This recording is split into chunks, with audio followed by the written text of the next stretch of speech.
전장에서 갑작스럽게 하천, 강을 마주한다면 어떻게 건널 수 있을까요?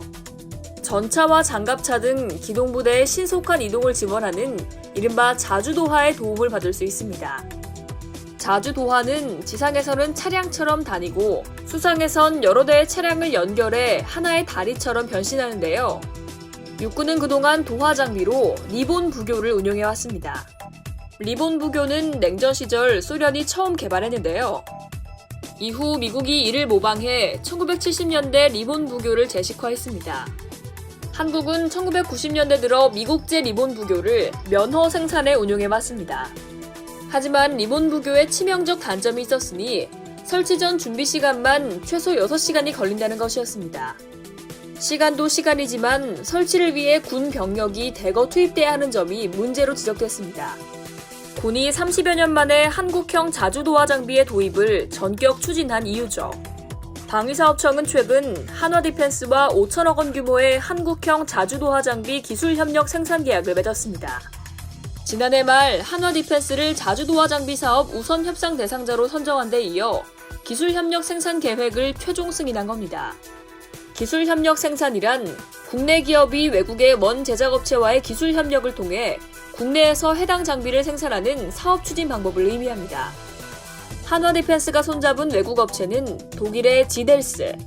한화디펜스는 지델스가 개발한 M3 자주도하 장비의 기술을 이전받아 국내에서 2027년까지 전력화할 예정입니다.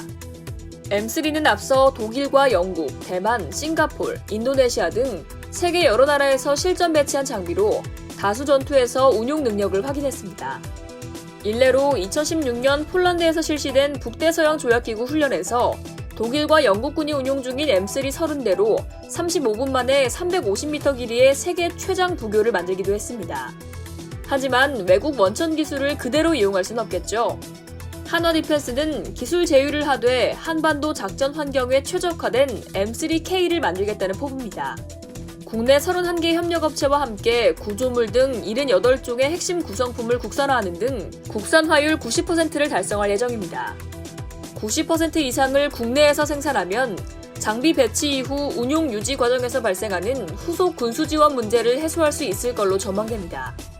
한화디펜스가 생산할 M3K는 28톤의 경량형으로 설계됩니다. 넓은 타이어 폭으로 연약 지반에서도 별도의 군안 장치 없이 진입과 진출이 가능할 걸로 보입니다. 이와 함께 수상 저항 감소를 위해 경량화 선체, 사륜형 구조로 설계돼 수상에서의 안전성이 극대화될 것으로 보입니다. 또 승무원실의 방탄 기능과 화생방 방호력을 갖춰 장병의 생존성을 높이는 한편 기존 리본 부교 운용 시와 비교해 운용 인원을 대폭 줄일 예정입니다. 방사청은 한국형 자주도하 장비가 운용되면 리본 부교 대비 설치 시간이 최대 70% 단축되고 운용 인원도 80%까지 줄어들 걸로 내다봤습니다. 자주도하 장비는 각종 재해 재난 상황에서도 활용될 전망입니다. 자연재해가 발생할 경우 긴급 구호와 복구 장비 수송 등 대민 지원에도 도움을 줄 것으로 관측됩니다. 드디어 도입되는 K 자주도하.